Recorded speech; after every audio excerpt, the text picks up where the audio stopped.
you need to quit caring about what other people think about you. I'm gonna tell you why in this walk and talk video. Do me a favor, like this video, subscribe to the channel, hit that notification bell, assuming you want to hear from me. It'd be great. So yeah, guys, I stopped caring about what people think about me a long time ago, and I suggest you do the same. And I'm gonna give you 6 reasons why that's the case, and I'll add a little story onto the end of it that kind of goes along with it. But yeah, other people's opinions of you don't pay your bills. You know, they're not writing a mortgage check every month. You know, they're not funding the business. They're not making sure that this thing keeps rolling and running. They're not involved in those decisions, and they're not building my legacy. So they don't get a vote as far as I'm concerned. So that's reason number 1. Number 2 is usually the people have that judgment of you.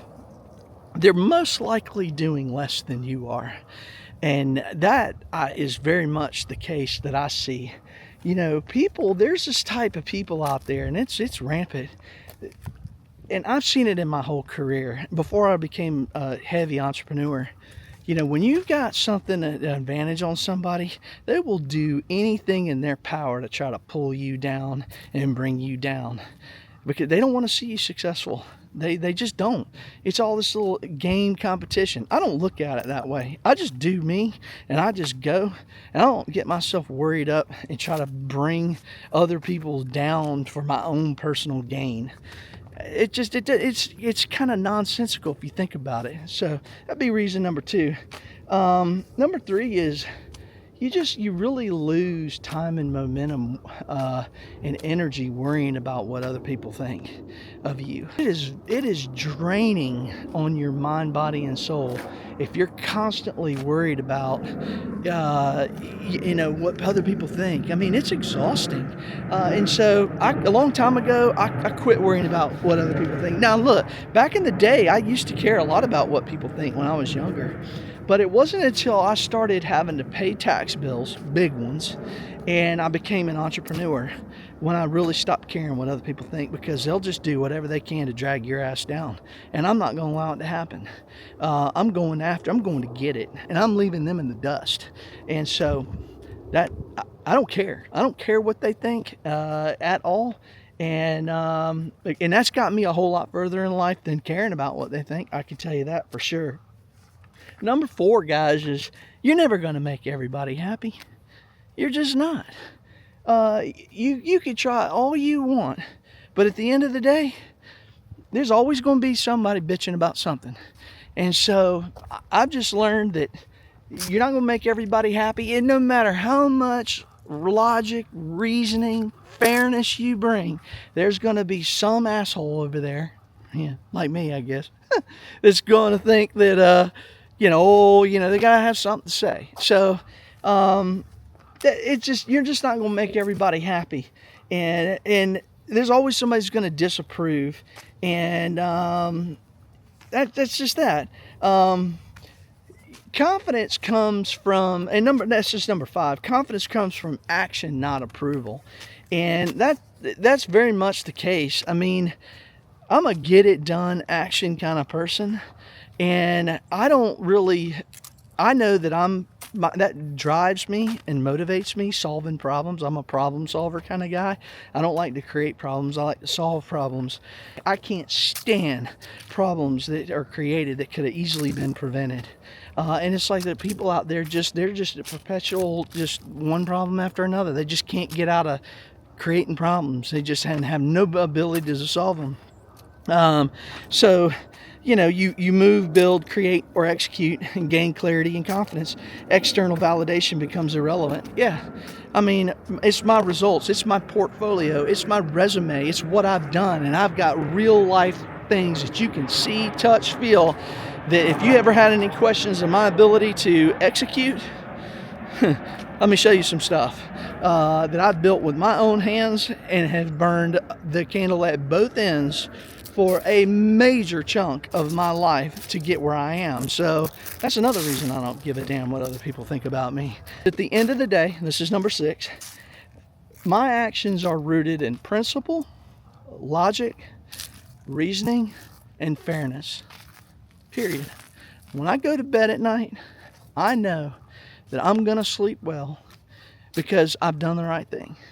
And I've done it with principle in mind. Number one, logic, just using simple logic and reasoning. And typically when you get those three things, the fairness just kind of falls into place. And so let me give you a little story. I'm on the board of our band booster program. This thing's a $250,000 a year operation, right? So it's not very big, and it's a nonprofit. And when I come in here, I'm looking to solve problems and create and have solutions, and not create more problems or kick them down the road. So I come in, and we need to run this thing like a business. Well, oh, we can't do that because we're not, just paranoid to death because they're a nonprofit, because they're a 501c3. You can still have a nonprofit and still run it like a business. This whole concept of this, we'll lose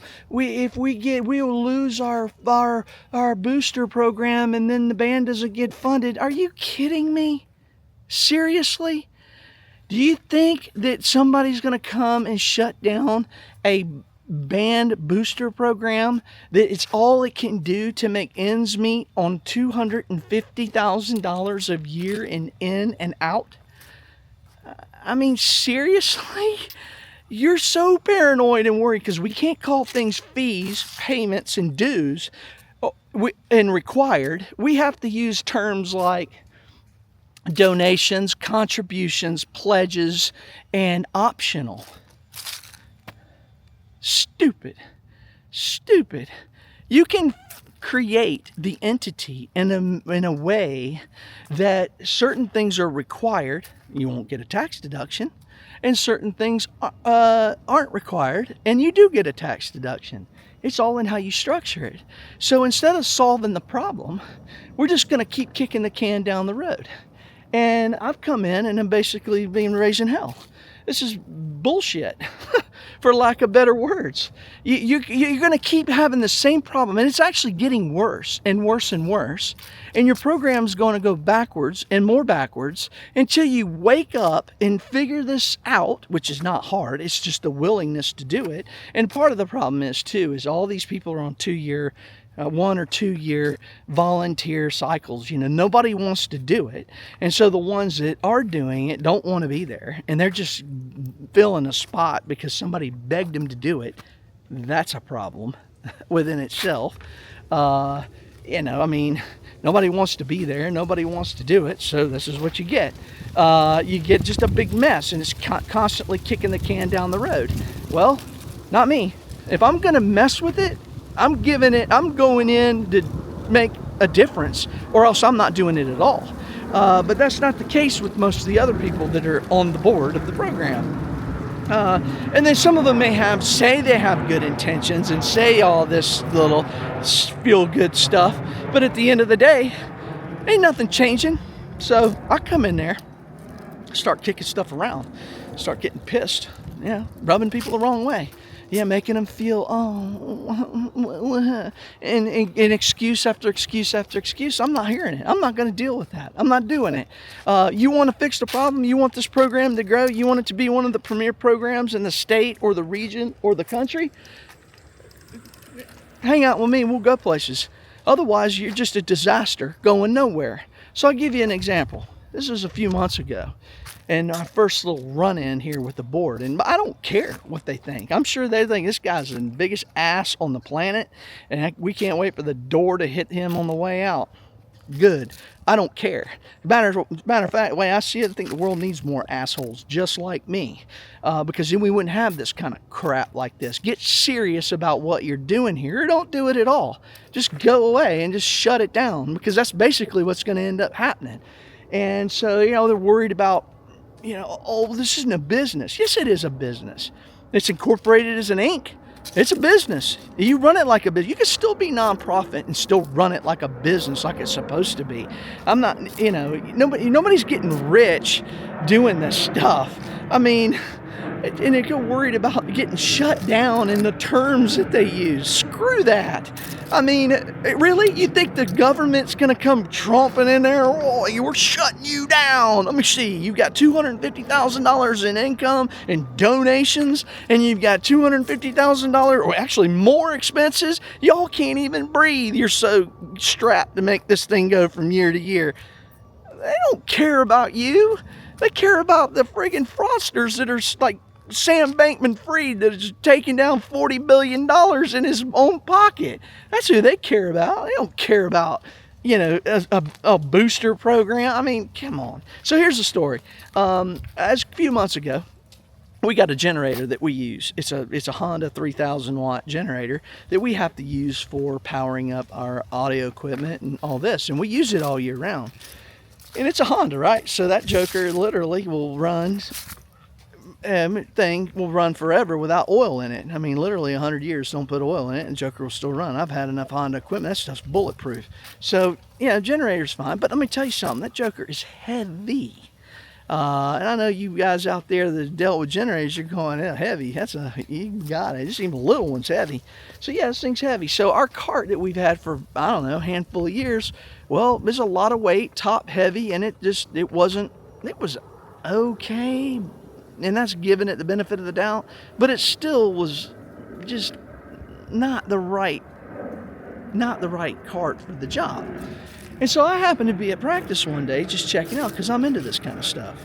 And I like to check it out because I think it's cool. So I go up there and the generator's running, and all of a sudden I'm looking over here, the thing is putzing. And I'm like, what's up with that? I've never heard that before. I'm around this thing all the time. I said, hey, as one of the guys on the staff, I said, you hear that? He's like, yeah. He said, I think it might have something to do with the way it's sitting in the cart. Now, sure enough, that generator's sitting in that cart at a 45-degree angle.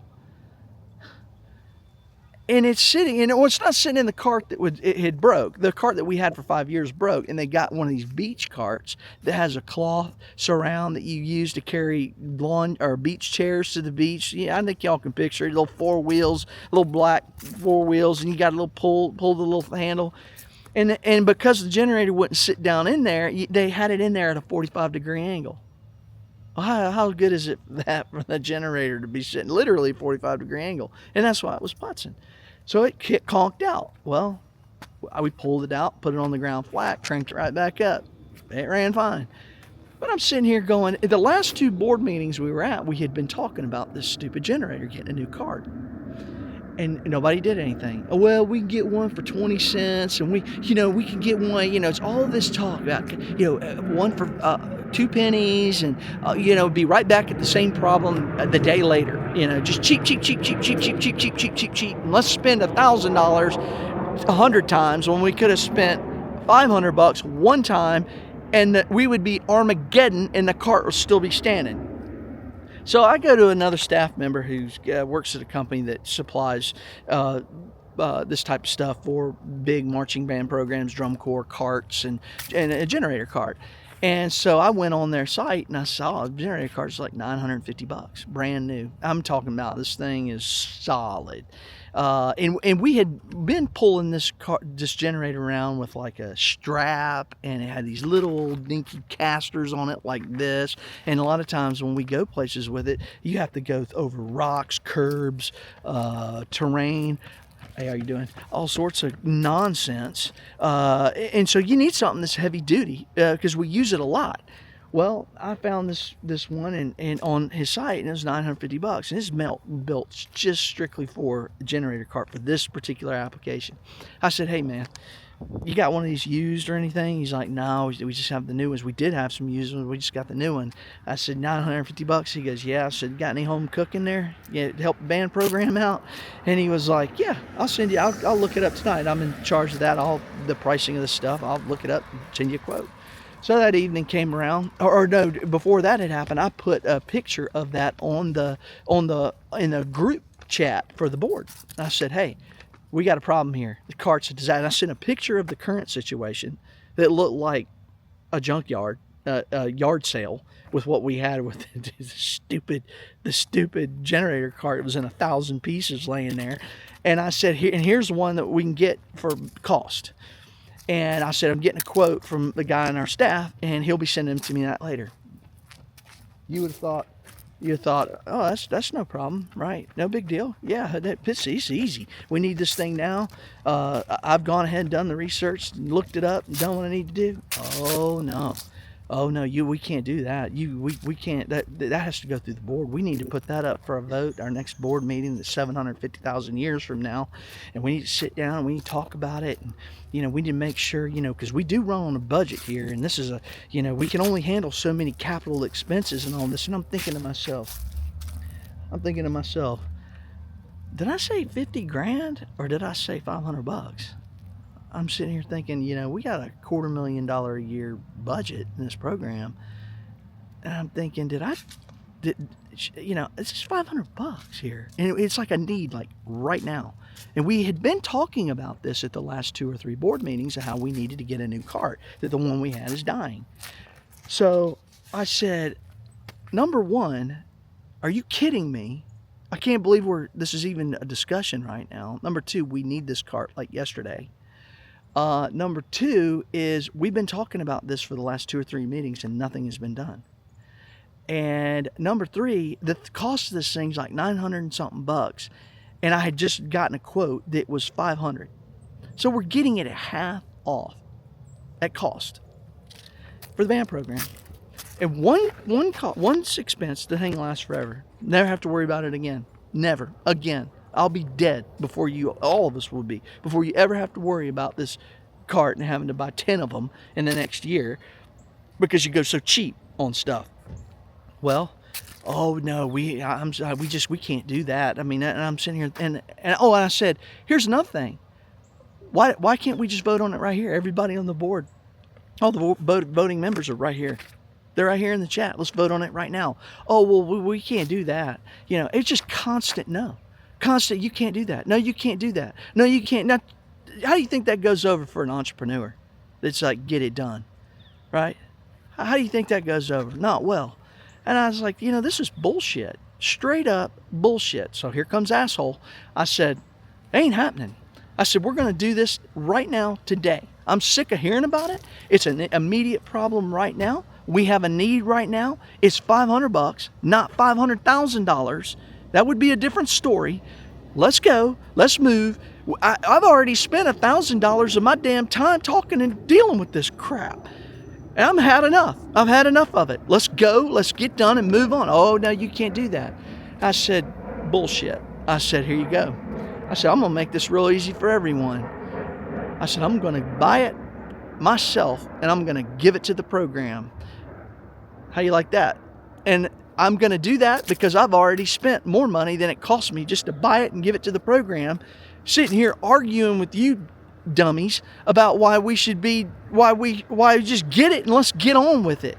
Oh, no, yeah, you've done so much for the band. We really wish you wouldn't do that. We really wish you would come to the board meeting and let's put it up for a vote. And I'm like, to the band president, I'm like, do we really need to put this up for a vote? Isn't that obvious? And so they just can't help themselves. And I said, no. And I got pissed. I said, you know what? This is stupid. This is the stupidest crap I've ever heard in my life. I said, I'm buying it. I'm donating it to the program because I'm tired of hearing about it. And I've already spent enough time sitting here trying to reason with you goofballs over this thing. So I said, no, I'm done. So it took about 4 weeks to build it. And we suffered along and saw the pain of having to suffer, of carrying this, pulling this generator with these little casters around with strap all over creation. It doesn't work very well. And so I brought it to the school. We strapped that new generator down to it, built to the application, the right tool for the job, and not a problem. You know, it was always, and when I was, do we have enough room in the semi-trailer for the cart? And, you know, and I'd already done the math, the calculations, and we had plenty of room. But people just can't help themselves. They just want to keep creating problems instead of saying, yeah, we can make this happen. Yeah, we can do it. It's always can't do that. No, you can't do that, can't do that. It's like, you know what? Asshole, here it comes. And so, yeah, guys, I stopped caring about what people think a long time ago. Yeah, I'm an asshole. I sure am an asshole. You know what? The world needs more assholes as far as I'm concerned. So, too bad. I don't concern myself with what other people think, because let me tell you something. We got a new cart. We got it done. There's been some other things that have come up with the band program, with money and funding and this, that, and the other, and it's just been kick it down the road. And I come in there and I'm like, no, I'm ass. And I'm sure these people can't stand me at this point. I don't care, because you know why? Here's why. Because I know that I'm doing the right thing for the right reason, for the kids, for the students of the program. And I know when I go to bed at night, that's a fact. And I have done everything I can to do what's right. And if they can't handle it and they want to get stuck in some bureaucratic power trip, you know, board with $250,000 a year that can barely stay alive, I'm not putting up with it. And I told them that. I said, I'm not going to put up with it. Not happening. I don't care what you think about me, because you know I'm right. You have no ground to stand on whatsoever. If you did, let's hear it. They don't. So look, yeah, these are the 6 things, guys. Opinions don't pay the bills. Judgment usually comes from people doing less than you. You lose time and momentum worrying what others think. You'll never make everyone happy. And confidence comes from action, not approval from others. And my actions are rooted in principle, logic, reason, and fairness. And as long as I'm doing all of that, I don't care what anybody thinks. So, too bad for them. That's the video for the day, guys. Happy Thanksgiving. We are in Thanksgiving week, so I hope you're going to have a good Thanksgiving. I'm going to be going out of town, and if you guys have any idea where I might be headed, put it down in the comments below. I may surprise you with a video where I'm going over Thanksgiving. So, well, it won't be for a few more days, but I just want to get a video in here. Anyway, y'all have a good one. I just want to give you that little story. Stop caring about what other people think. As soon as you do, it'll set you free. That's the video for the day, guys. Gen X Guy out. See ya. Bye.